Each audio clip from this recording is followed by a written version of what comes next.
Canal Universitario, como vos lo querés. El siguiente programa es apto para todo público. Puede contener escenas de sexo y violencia. Se recomienda la compañía de un adulto responsable. Canal Universitario presenta.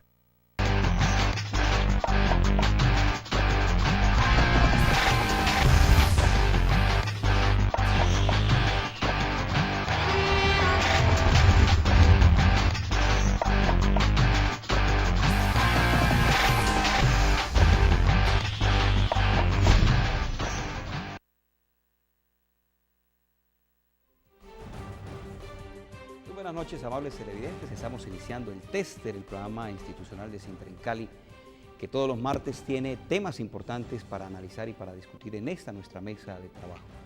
Un ejercicio formativo, educativo y de sensibilización a la comunidad de temas que nos atañen a todos, a temas que nos involucran a todos, porque recordemos que lo público es de todos y para todos. Y es importante que podamos discutir, analizar y mirar la realidad de la ciudad donde vivimos, de la región y del país donde estamos.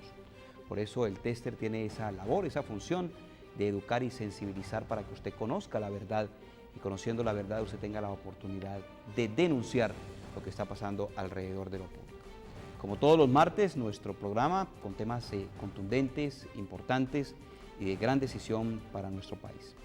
Vale la pena recordar que hace un par de semanas un juez de la República, en la capital de la República, tomó la decisión de que el asesor del gobierno del presidente Álvaro Uribe, José Obdulio Gaviria, tuviera que retractarse, pedir perdón por unas acusaciones de calumnia que había generado desde el año 2007.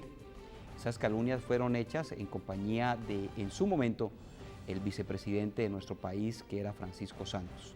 Francisco Santos en su momento se retractó de lo que había dicho, pero José Obdulio no lo hizo. Pues bien, el juez, la jueza 29 de la capital de la República ha tomado una decisión importante. Uno es que José Obdulio pidiera perdón por esa calumnia cometida contra los sindicatos Sintra en Cali, Sintra Unicol y Sintra de Teléfonos. En su momento, pues, en una columna, José Obdulio había dicho que eran auspiciadores, eran auxiliadores de grupos subversivos en nuestro país. Sobre eso se inició un proceso que terminó pues hace un par de semanas con una decisión importante, tal vez histórica, es que el presidente Santos, junto con Angelino Garzón, vicepresidente de la República de Colombia, deben de pedir perdón a estos sindicatos por los hechos de Estado que se cometieron durante el gobierno del presidente Álvaro Uribe.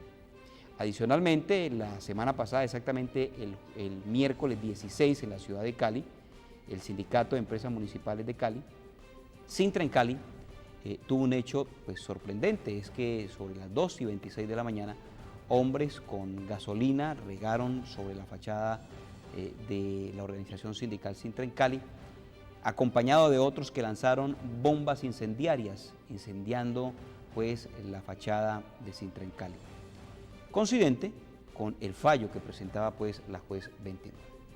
Eso nos permite pues volver a retomar lo que viene pasando en Colombia frente al tema del ejercicio sindical. Hay que recordar que uno de los países donde más se violan los derechos sindicales y donde más se ha atentado contra la vida de los sindicalistas, donde su seguridad es expuesta y donde las amenazas son constantes, y si podríamos hablar de cifras, más de 1.066 directivos sindicales han sido amenazados, dentro de esos 76 han sido asesinados.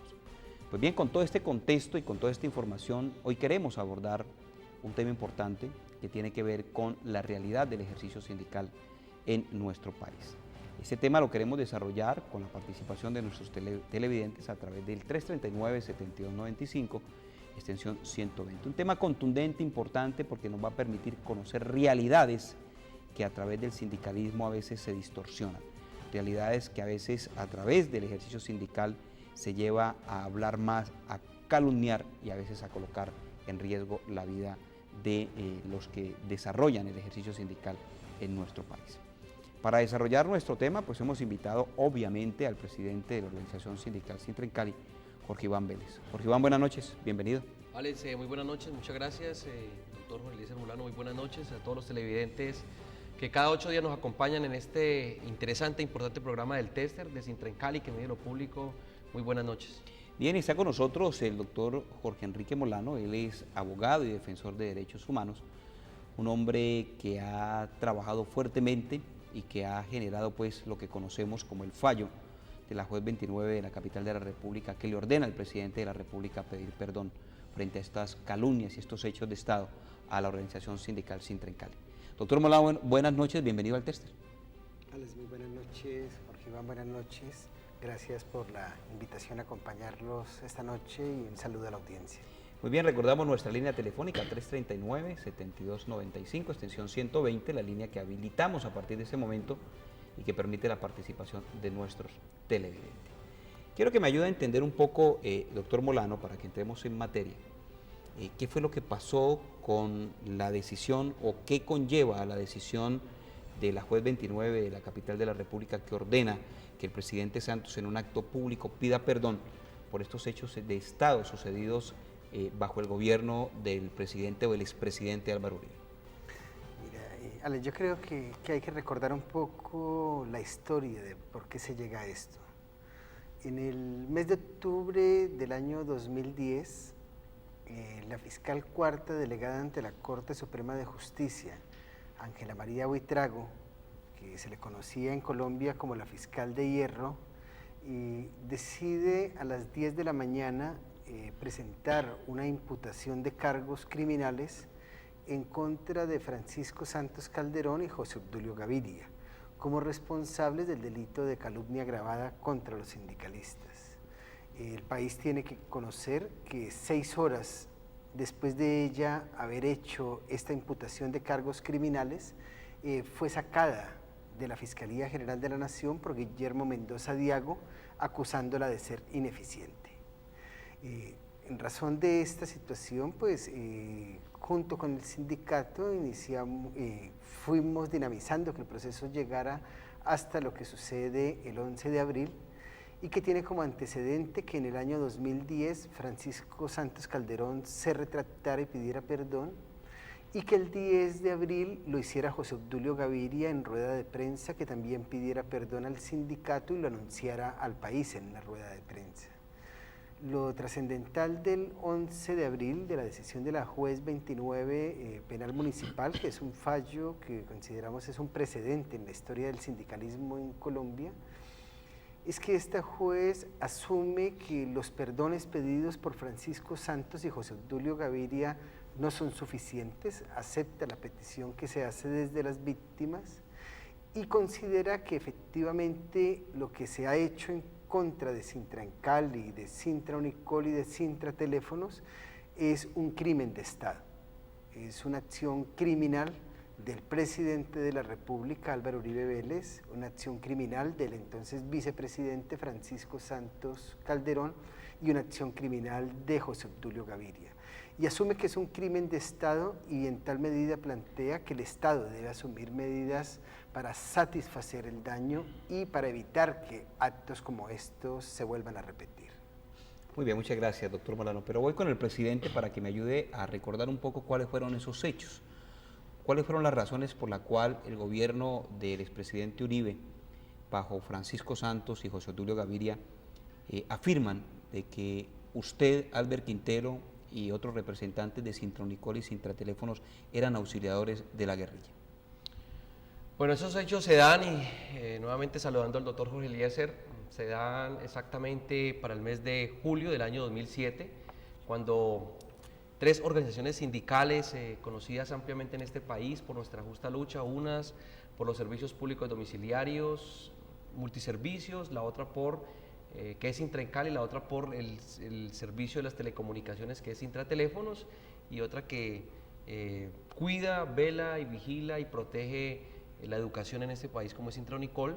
Tomamos la decisión de asistir a un seminario internacional en Quito, Ecuador, en la Universidad Nacional de Quito, como un propósito importante de mirar cómo estaba en ese momento el proceso internacional correspondiente al movimiento sindical, desde luego colombiano e internacional, pero también nuestro punto de vista desde Sintra en Cali era plantearle al movimiento sindical internacional lo que estaba pasando precisamente en Colombia y que correspondía a la violación de los derechos humanos, la libertad sindical, la autonomía sindical y un precedente pues histórico que se estaba dando en la ciudad de Cali, que consistía en el cual el agente interventor de las empresas públicas municipales de Cali iba a presentar el proyecto de la excisión del componente de telecomunicaciones y que con esto golpeaba desde luego el patrimonio público representado en Cali, pero también el tema de los retiros voluntarios iba a afectar el fortalecimiento del sindicato.